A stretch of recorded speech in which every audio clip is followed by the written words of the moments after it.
오후 시간 즐겁게 보내셨습니까? 이번 시간 말씀 제목은 이뤄진 성도를 양무리에게로입니다. 야고보서 5장 19, 20절을 제가 읽겠습니다. 내 형제들아, 너희 중에 미혹되어 진리를 떠난 자를 누가 돌아서게 하면 너희가 알 것은 죄인을 미혹된 길에서 돌아서게 하는 자가 그의 영혼을 사망에서 구원할 것이며 허다한 죄를 덮을 것임이라. 교회에서 멀어진 교제권 밖에 있는 이런 성도들을 주님의 마음을 품고 다가가서 다시 진리 안에 살게 하고 신앙생활 할 수 있도록 도와주는 것을 목적으로 합니다. 이 주제를 생각하면서 이런 생각을 해봤습니다. 저희가 1994년 3월 14일 날 새가정 14명이 개척에 나왔는데요. 개척된 다음 주에 한 가정이 회복이 됐습니다. 그러니까 4명이 회복이 된 거죠. 그리고 청년 1명이 회복이 됐습니다. 그때 제가 느낀 거는 대구 지역에 모임 생활 안 하는 성도들만 모아도 교회 하나 세울 수 있겠다, 이런 생각을 했어요. 31년이 지난 지금 그 형제는 바로 그 해에 결혼해서 4자녀를 낳았습니다. 31년이 지난 이 두 가정의 자녀들, 손주들까지 하니까 저희가 개척 나온 숫자보다 더 많아요. 그러니까 여기서 하시는 말씀은 뭐냐면, 미혹된 길에서 돌아서게 하는 자는 그의 영혼을 사망에서 구원할 것이며 허다한 죄를 덮을 것임이라. 이것을 쉽게 풀으면 진리의 길을 걷지 않고 교회 생활을 하지 않는 그런 성도를 다시 돌아서게 해서 정상적인 신앙생활을 하게 하는 것은 한 영혼이 구원받는 것과 같은 가치가 있다고 하는 것입니다. 그래서 굉장히 중요한 거예요. 처음에 교제 개척됐을 때는 주일학생 1명만 더해줘도 천군 만마를 얻은 것 같은 느낌이었습니다. 한 영혼의 가치 정말 중요하게 여겼어요. 저희도 외롭지 않게 주님 섬기고 있는데 지금은 제 마음도 그렇지가 않아요. 성도들 많이 모이면 성도들 안 보여도 교회 생활 안 해도 우리 잘 모이고 있는데 부족함 없는데, 이것이 참 문제입니다. 주님은 어떻게 생각하실까? 그러면서 제가 생각한 것이 뭐냐면 모세입니다. 모세가 바로에게 가서 단판을 짓죠. 내 백성 보내라. 그러니까 이 바로가 타협을 하죠. 여기서 제사를 드려라. 또 재앙을 내리죠. 또 불러. 너무 멀리는 가지 마라. 또 재앙 내리죠. 세 번째는 짐승하고 아이들만 데리고 가. 그런데 모세가 마지막으로 내린 결정은 뭐냐? 한 마리도 남기지 않고 다 끌고 가겠나이다. 이것이 모세의 고백입니다. 저는 이것이 굉장히 중요하다고 생각해요. 그래서 출애굽이 가능했구나. 지도자가 이런 마음을 갖고 있으니까 한 마리도 남기지 않고 다 끌고 가겠나이다. 만약에 주님께서 여기 주일학교 교사도 있고 학생의 교사도 있고 청년의 교사도 있고 집사님들도 계시고 장로님들도 계십니다. 우리가 주님 앞에 갔을 때 내가 맡긴 양머리를 어떻게 했지? 라고 물으신다면 얼마나 부담스러울까요? 내 양떼를 너에게 맡겼는데 주님의 피값으로 사셔서 구원하신 양떼를 너에게 맡겼는데 지금 있는 숫자로 가능하다고? 그를 위해서 죽으셨고 여전히 주님 그를 사랑하시는 분인데, 그래서 저도 이게 우리가 참 조심해야 할 것은 안정된 교회에서는 이것들을 참 조심해야 되겠다. 저희 교회도 얼굴은 알지만 이름 모르는 사람 많아요. 어떻게 이렇게 됐지? 이것이 정상일까?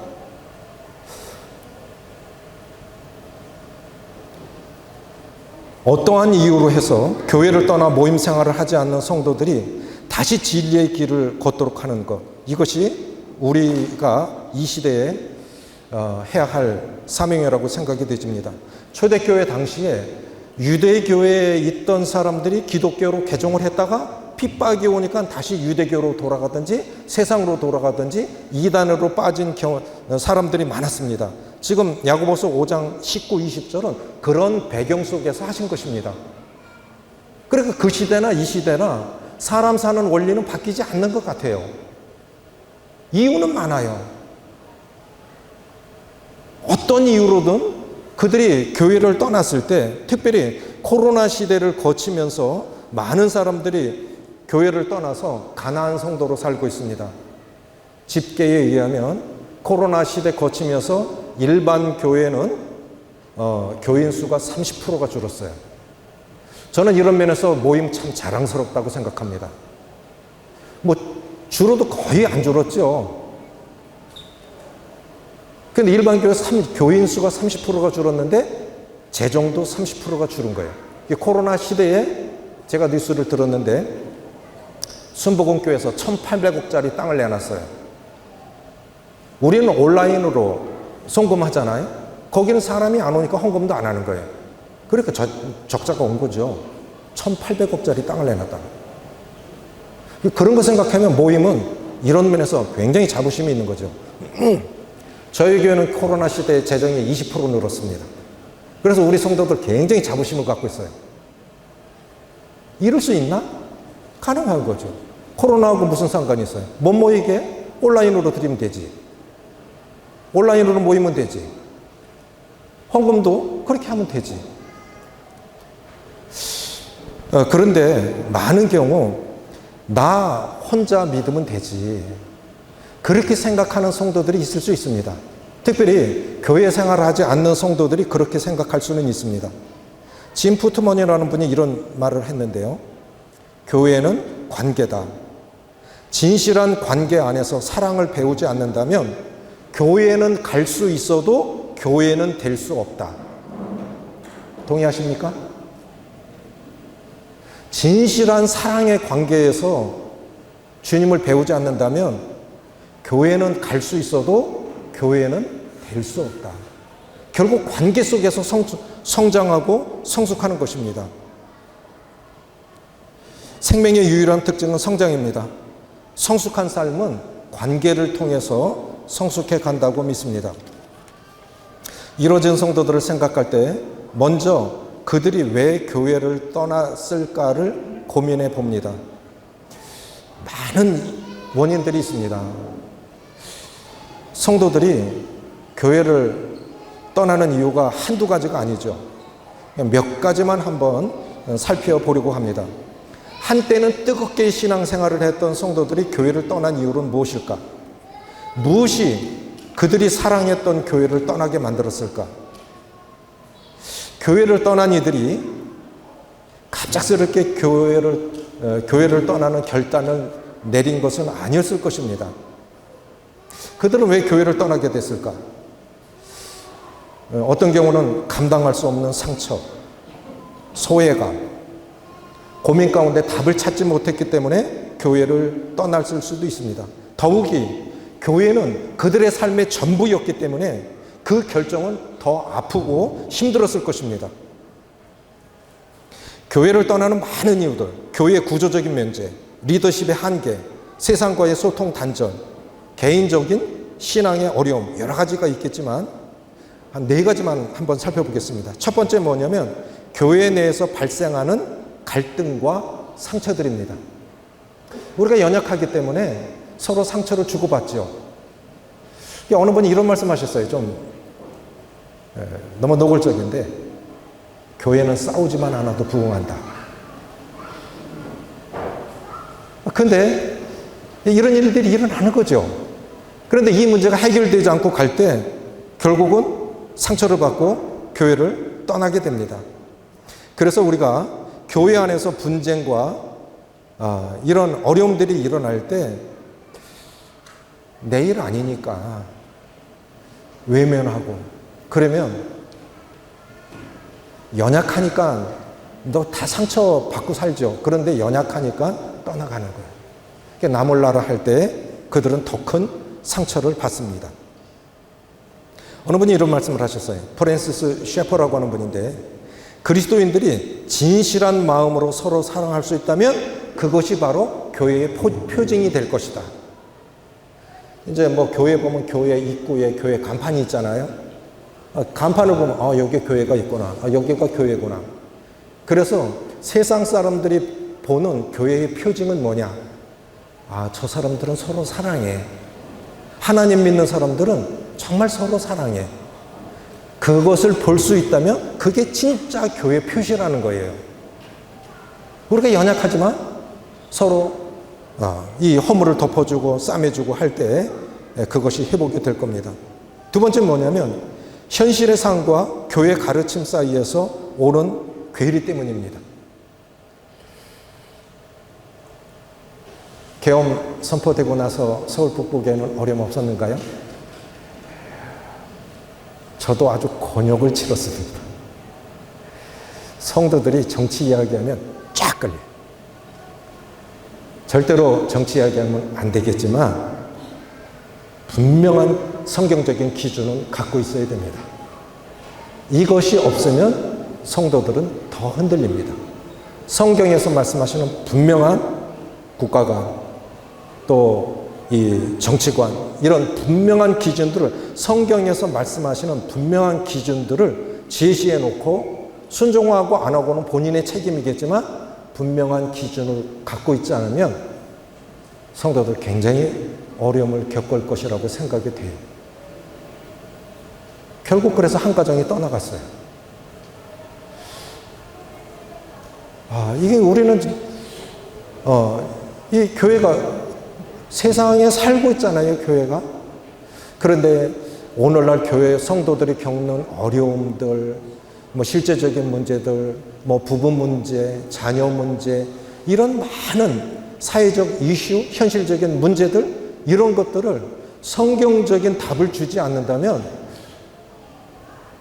성도들은 많이 혼란해하는 거죠. 서울북부교회 장로님들이 워낙 훌륭하셔서 이런 일들은 잘 하시리라고 그렇게 생각이 되어집니다. 세 번째는 뭐냐면 교회의 권위주의적인 구조와 리더십에 대한 실망 때문입니다. 서울북부교회 장로님들은 워낙 훌륭하셔서 이렇게 잘하고 계시리라고 생각이 되어지는데 권위는 꼭 있어야 돼요. 권위가 없으면 안 됩니다.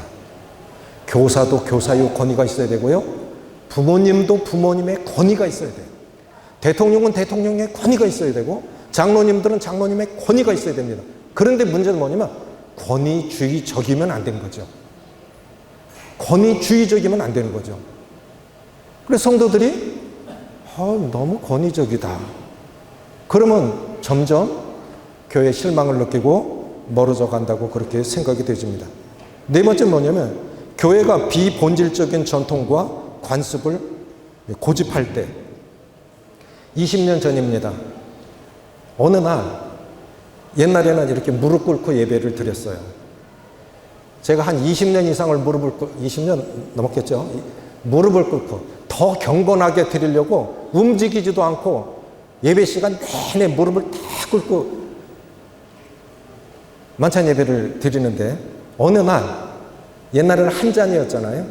만찬 예배 때 한 잔 포도주. 그런데 어느 날 분잔이 나온 거예요. 저 놀랐어요. 누가 갖다 놨지? 제가 놀랐으면 성도들은 얼마나 놀랬겠습니까? 나중에 보니까 어느 자매님이 서울의 어느 모임을 방문을 했는데 거기서 분잔을 하고 있었나 봐요. 그러니까 그게 좋아 보니까 자기가 덜렁 사다가 그렇게 해놓은 거예요. 아무도 몰랐어요. 그래서 성도들이 나중에, 지금까지도 그걸 안 몰라요. 누가 그랬느냐고, 왜 그러느냐고. 노영자님이 그렇게 하셨겠지. 해보니까 좋거든요. 복원적이고. 그런데 3, 40년 전에는 이 문제 때문에 교회가 깨진 교회가 있다고요. 한 잔이냐 분잔이냐 이것 때문에 싸워가지고 교회가 깨진 교회가 있다. 우리가 그만큼 좁았다고요. 굉장히 중요하다고 생각하지만 본질적인 의미에서 그렇게 중요한 게 아니에요. 형식은 그렇게 중요한 것이 아닙니다. 그래, 이런 융통성이 없으니까 성도들이 어려워하는 거죠. 주님께서 세리 마태의 집에 들어가셔서 식사를 하셨어요. 바리새인들은 부정한 집이라고 들어가지도 않습니다. 그래서 주님께서 하신 말씀이 새 포도주를 낡은 가죽 부대에 넣지 아니하니 그렇게 되면 부대가 터져 포도주가 쏟아지고 부대도 버리게 됨이라. 새 포도주는 새 부대에 넣어야 둘이 다 보존되느니라. 이 말씀의 배경이 그거예요. 유대인들은 세리들, 죄인들 그들하고 식사도 하지 않았어요. 근데 주님은 그 집에 들어가서 식사도 하셨거든요. 제가 1977년도에 주님 영접했는데 그때는 극장 가면 출교시켰습니다. 둘이 손붙잡고 교제하잖아요. 출교. 그 시대 그랬어요. 지금 생각하면 난리 날 일이죠. 그런데 지금 젊은이들, 학생 젊은이들이 볼 때 그만큼은 아닐지라도 우리 교회가 너무 권위주의적이다. 너무 본질에서 좀 벗어난 그러한 전통과 관습에 매여 있다 하는 것들이 있을 수 있습니다. 그래서 이 앞선 리더들과 어르신들은 생각의 폭을 좀 넓힐 필요가 있다 그렇게 생각이 되어집니다. 그러면 중요한 것은 이루어진 성도들을 어떻게 교회 안으로 인도할 수 있느냐 하는 것입니다. 창세기 14장에서 아브라함이 조카 롯을 구해 오는 것을 모형으로 삼겠습니다. 제가 읽겠습니다. 창세기 14장 14절로 16절에 아브라함이 그의 조카가 사로잡혔음을 듣고 집에서 길리고 훈련된 자 380명을 거느리고 단까지 쫓아가서 그와 그의 가신들이 나뉘어 밤에 그들을 쳐부수고 다메섹 왼편 호바까지 쫓아가 모든 빼앗겼던 재물과 자기 조카 롯과 그의 재물과 또 부녀와 친척을 다 찾아왔더라. 다 찾아왔더라. 이것이 회복이 아니겠습니까? 저는 서울 북구교회는 늘 묵직한 주제가 주어져요. 굉장히 고민도 되고 힘들지만 참 좋다고 생각해요. 규모만큼이나 묵직한 주제인데 회복해야 하는 심령, 그리고 회개하는 심령인데 나만 신앙생활을 잘하면 되지. 만약에 그 가족이, 그 성도가 내 가족이어도 그렇습니까? 이번 수양회를 계기로 해서 좀 생각들을 해보셨으면 좋겠습니다. 서울 북부교회도 교회를 떠나서 교제권 밖에 있는 성도들 꽤 있을 겁니다. 어느 교회든 다 있어요. 우리는 어떻게 그들을 돌이킬 수 있을까? 첫째, 개인적인 관심입니다. 아브라함이 그의 조카가 사로잡혔음을 듣고, 따라해보세요. 듣고. 성도들을 회복하는 첫 번째 원리는 관심입니다. 잘 들어야 돼요. 관심을 가지려면 들어야 돼요. 아브라함은 조카 롯이 사로잡혔다는 소식을 흘려듣지 않았습니다. 우리가 형제에게 귀 기울여 들으면 안 들으려고 해서 그렇지 들으려고 하면 다 들려요. 보여요. 내가 필요한 것만 들으려고 그러니까 안 들리는 겁니다. 모두 다 외롭습니다. 외로워도 외롭다고 말하지 않을 뿐이지 다 외로워요. 그런데 모임을 떠나고 교제권 밖에 있는 성도들은 더 외롭습니다. 구원받은 성도들은 그 안에 성령님이 있기 때문에 세상에 가도 세상 사람이 될 수가 없어요. 그러니까 더 외로운 거예요. 그들의 소리를 들으셨으면 좋겠습니다. 저는 이 시대에 최대 비극 중에 하나가 무관심이라고 생각해요. 우리 성도들은 어떻습니까? 무관심이 제일 비극이에요. 부부간에도 관심 없으면 한 집에 살아도 아무 의미 없어요. 교회 안에서도 마찬가지입니다. 수많은 성도들이 있어도 관심 없으면 그냥 같이 교회 다니는 거예요. 관심을 가지면 들립니다. 그래서 잠언 27장 23절에 보면 내 양떼 형편을 부지런히 살피며 내 소떼에 관심을 두라. 어느 분이 이런 말씀을 하셨는데 사람들이 스스로 목숨을 끊는 것은 힘들기도 하겠지만 외로워서 죽는데요. 저는 조금 이해할 것 같아요. 진짜 죽을 만큼 힘들까? 그건 아닌 것 같아요. 외로워서 죽는 거예요. 정상적으로 교회 생활할 때도 장로님들도 외롭다고 생각할 때 많아요. 성도님들만 외로운 게 아니죠. 그러면 교회 밖에, 교제권 밖에 있는 성도들은 얼마나 더 외로울까요? 그래서 회복해야 하는 영성의 첫 번째 원리는 개인적인 관심입니다. 두 번째는 뭐냐면 공동 운명체 의식입니다.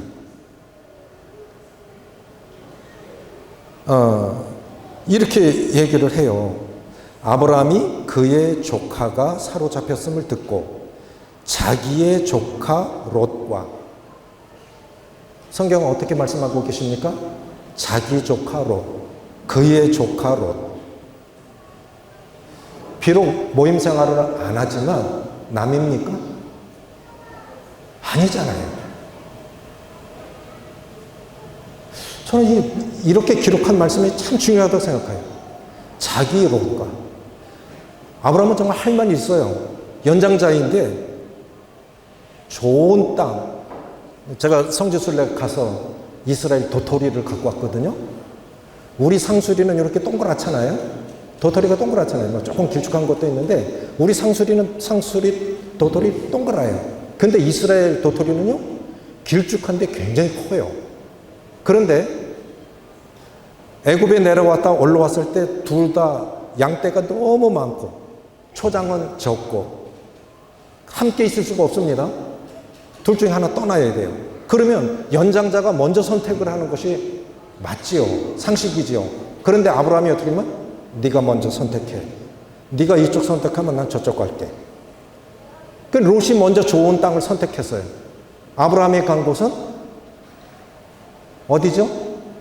상수리나무예요. 양은 도토리 먹고 못 삽니다.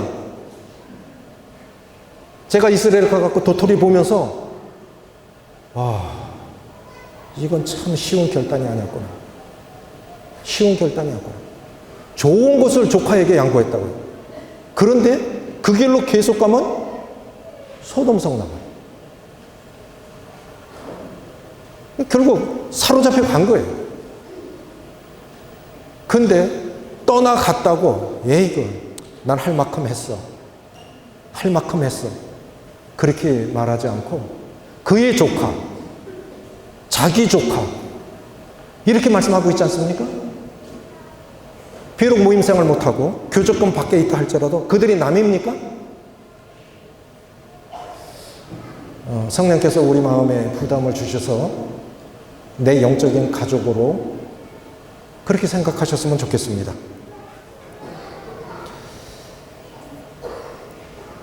셰익스피어, 인도와도 바꾸지 않는다고 하는 영국의 문호 셰익스피어가 이런 얘기를 했는데 결코 상처를 가져보지 않은 사람이 흉터를 조롱한다.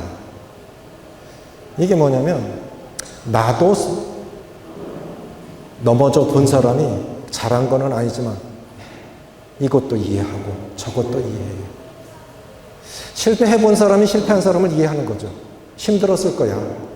나도 그랬던 적 있어. 개척 초기에 12시 넘어서 전화 오면 비상입니다. 결코 좋은 일로 전화 안 오지요. 12시에 전화 오면 정말 긴장하고 아내와 함께 차를 타고 갑니다. 그래서 그 집에 가보면 난장판이에요. 부부싸움을 해가지고 완전 난장판이에요. 그럼 제가 뭐라 그런지 아십니까? 그래, 우리도 싸우고 살거든. 근데 이건 좀 심하다. 그러면 뭐라 그랬냐면 이 부부가 형제님도 싸워요? 안 싸우고 사는 부부가 어딨어. 정도 차이만 있지. 다 싸우고 살아. 근데 좀 심하다. 그러고 나서부터 전화 안 와요.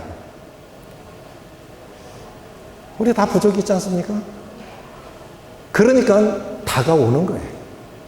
공동 운명체 의식이 참 중요하다고 생각하는데, 그래서 로마서 12장 15절에 즐거워하는 자들과 함께 즐거워하고 우는 자들과 함께 울라.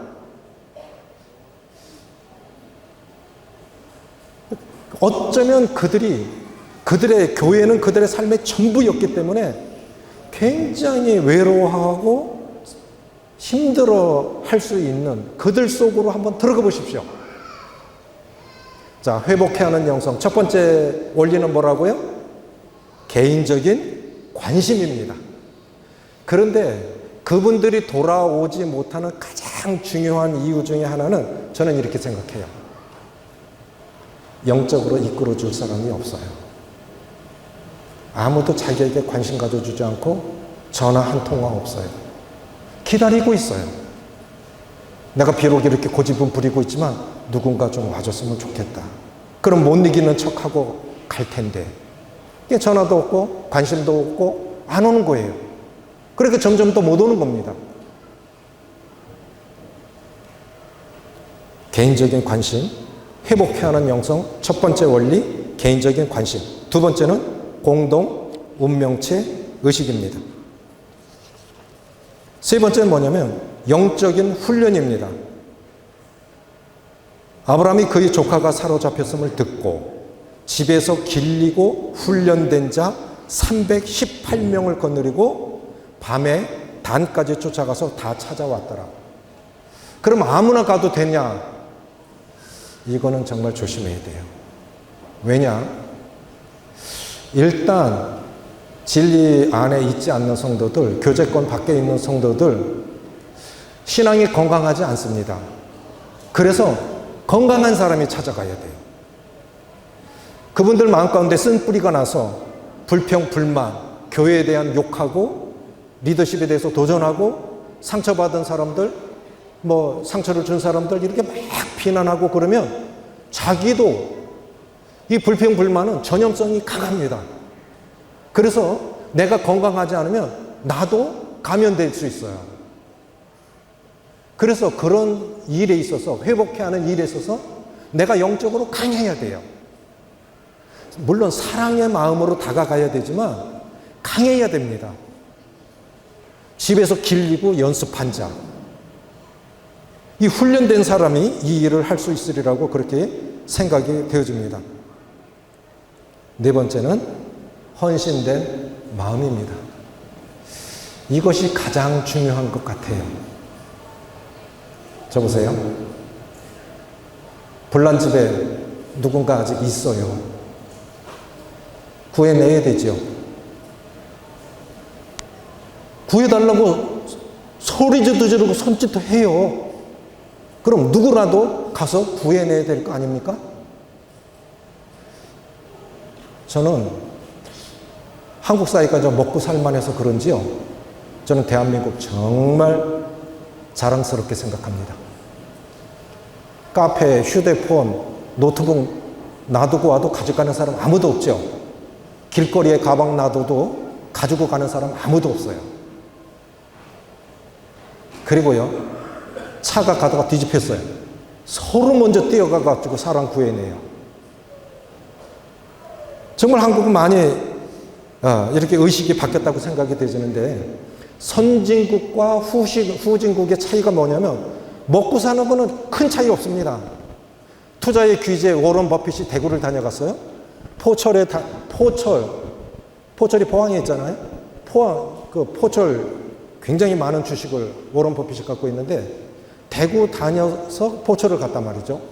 그래 대구에도 좀 투자해달라고 만찬을 어마어마하게 준비를 했는데 워런 버핏이 먹고 간 건 뭘까요? 샌드위치 한 조각 먹고 갔어요. 머리도 10,000원 이상은 안 깎는데요. 10,000원짜리 이상은 안 깎는데요. 그럼 우리만도 먹는 수준 우리만도 못해요. 그럼 선진국과 후진국의 차이는 뭐냐? 먹는 게 아닙니다. 문화 수준의 차이고 의식의 차이예요. 의식의 차이. 그래서 성숙한 사람과 미숙한 사람의 차이는 이 의식의 차이라고 생각이 되져요. 불난집에 아이 구하러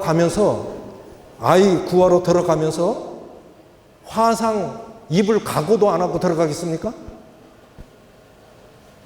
저는 왜 성도들을 회복시키지 못하느냐? 어떤 면에서 복음도 못 자냐? 좋은 사이인데, 친한 사이인데 복음만 전하면 어려워지니까 안 다가가는 거예요. 성도들도 좋은 소리 못 들을 것 같으니까 안 가는 거예요. 진짜 못 가는 이유 이거 아닐까요? 헌신된 마음이 없어요.